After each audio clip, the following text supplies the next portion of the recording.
E aí, você sabia que a maioria dos candidatos, eles não são reprovados pela dificuldade da prova, mas por erros simples e totalmente evitáveis? No vídeo de hoje, vou te mostrar como evitar esses erros para que você consiga se aproximar cada vez mais do seu tão amado objetivo da aprovação em concurso público. Meu nome é Giovanni Panato, eu sou ex-analista judiciário federal e atualmente exerço o cargo de procurador federal junto à AGU. O primeiro erro que tem que ser evitado, que é mais uma questão de preparação, é não conhecer o estilo da banca. Não saber, por exemplo, ali uma FGV, uma OACP, que tem um estilo de ABCDE, e a banca Sebrasp, a CESP, que tem o estilo ORA, de 5 alternativas, ABCDE, ou então a banca quando ela cobra como certo e errado, sendo que uma errada anula uma certa. Então, estude o modelo da sua banca e estude principalmente as provas anteriores. Você pode acessar o site da banca que vai fazer o seu concurso e estudar as provas anteriores. Isso além de melhorar o seu desempenho, porque você vai conhecer o estilo, quando a banca costuma fazer pegadinhas de tantas e tantas provas que você fizer, e dou logo a dica, não são uma nem duas, são várias, às vezes dezenas.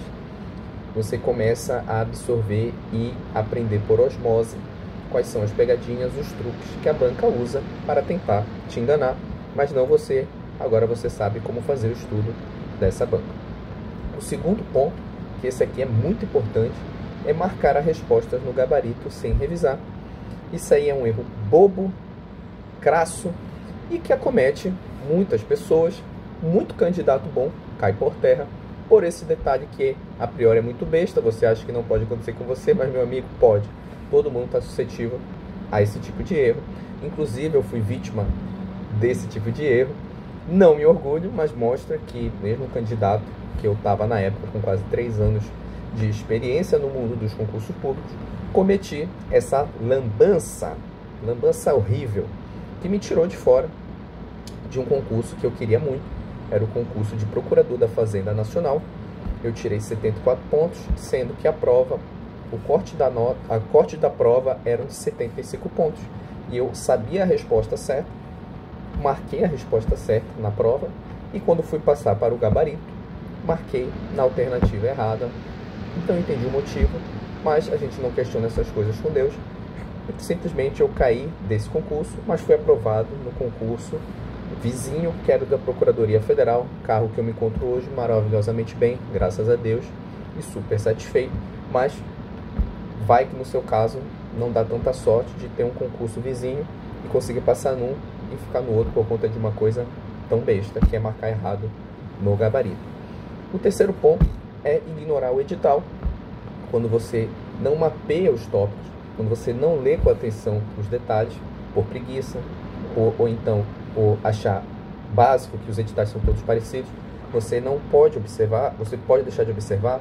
Às vezes tem uma questão com peso maior, o número de questões de cada assunto, ou então às vezes coloca por bloco 1, bloco 2 e coloca uma quantidade de questões para um bloco.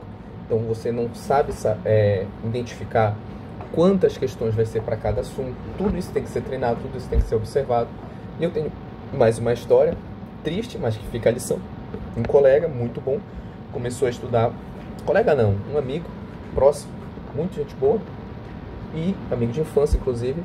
Ele começou a estudar para concurso, tem um desempenho muito bom, está evoluindo muito rápido, já tem suas aprovações, e no concurso que ele queria muito, ele tirou uma nota na objetiva muito alta, o moleque é muito bom, e quando foi na prova discursiva, ele simplesmente não escreveu todas as linhas necessárias. Tinha que escrever mais de 25 linhas, algo do tipo, estava escrito no edital, ele escreveu 23, e ele sabia toda a resposta da discursiva, e ele perdeu, foi eliminado por conta da falta de atenção ali no edital, porque ele ignorou, não chegou a ler. Perdeu esse concurso, que era um concurso excelente, mas faz parte, são os desígnios de Deus. Hoje a gente se encontra num concurso muito bom e continua estudando. Se Deus quiser, ele vai conseguir o cargo dele final, porque é um garoto muito dedicado e também muito capacitado. É questão de tempo para ele conseguir o que ele quer. Enfim, perdeu esse aí, faz parte do jogo, então não caia nesse erro. Dizem que aquele que não aprende com seus erros é burro. O que aprende com seus erros é inteligente. E o que aprende com os erros dos outros é sábio. Então, sejam sábios. Outro ponto que deixa muita gente para trás e dá um desespero na hora da prova é a gestão de tempo. Se você tiver uma gestão de tempo ruim, você não vai conseguir terminar as questões, e quando chegar lá, uma prova de 100, faltando 15 questões em 20 minutos, 15 minutos, meu irmão, isso está muito complicado.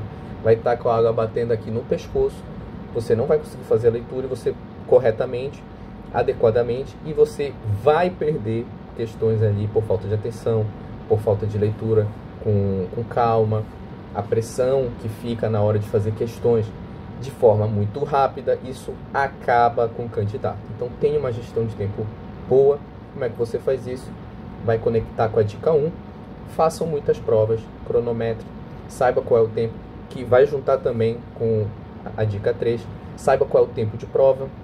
Então você vê que as dicas aqui são todas relacionadas, então saibam gerenciar isso, fazendo muitas provas e cronometrando, para saber qual é o tempo que você leva para fazer a prova e qual o tempo que você tem para fazer essa prova, se você está se adequando corretamente. E a outra, a quinta dica, que se relaciona com o vídeo passado, que é, nas questões difíceis, você desistir mentalmente durante a prova. Se já aconteceu com você, sinta-se abraçado e sinta-se incluído. Bem-vindo ao clube, porque todo mundo já passou por isso. E se você não passou ainda, você vai passar. Existem dois tipos de pessoas: as que já desistiram de uma prova durante a prova e aquelas que vão desistir. Porque todo mundo vai passar por essa situação, esse sentimento de você pegar uma prova extremamente difícil, uma questão mais difícil ainda que o nível da prova, e você não saber aquilo. E isso bate um desespero mesmo. Então por isso que eu digo, existem duas pessoas que já passaram e as que vão passar. Mas calma, você não está sozinho, é normal acontecer isso.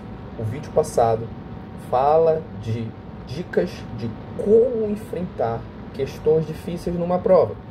Você vai fazer uma análise mais calma, vai marcar pontos chaves, vai ler com mais calma, e se você se enrolar na questão, não se sentir seguro, pule, passe para a próxima, porque nas provas há sempre uma divisão mais ou menos desse percentual de 20% de questões difíceis, 20 a 30% de questões fáceis e o restante de questões médias. Então, se você começa a fazer questões médias e fáceis e começa a ver que você sabe o assunto, você não é totalmente um aleatório ali na prova, você, quando voltar para a questão difícil, você já vai ter ali um pensamento mais tranquilo, já vai estar sem ansiedade. Então, essas são as dicas. Lembre-se que elas não tem nada a ver com questão de estudo da matéria em si, mas são dicas exógenas ao estudo, de mentalidade, de atenção, de preparação. Então, o nervosismo, a falta de estratégia e da gestão do tempo derrubam muitos candidatos, mas não vocês, que já estão agora maceteados. O vídeo de hoje, como sempre, ele é direto, sem edição. Hoje tem obra, tem um cachorro latindo, tem um periquito, papagaio e todo mundo, mas o que importa é o conteúdo importante e massivo aqui para vocês.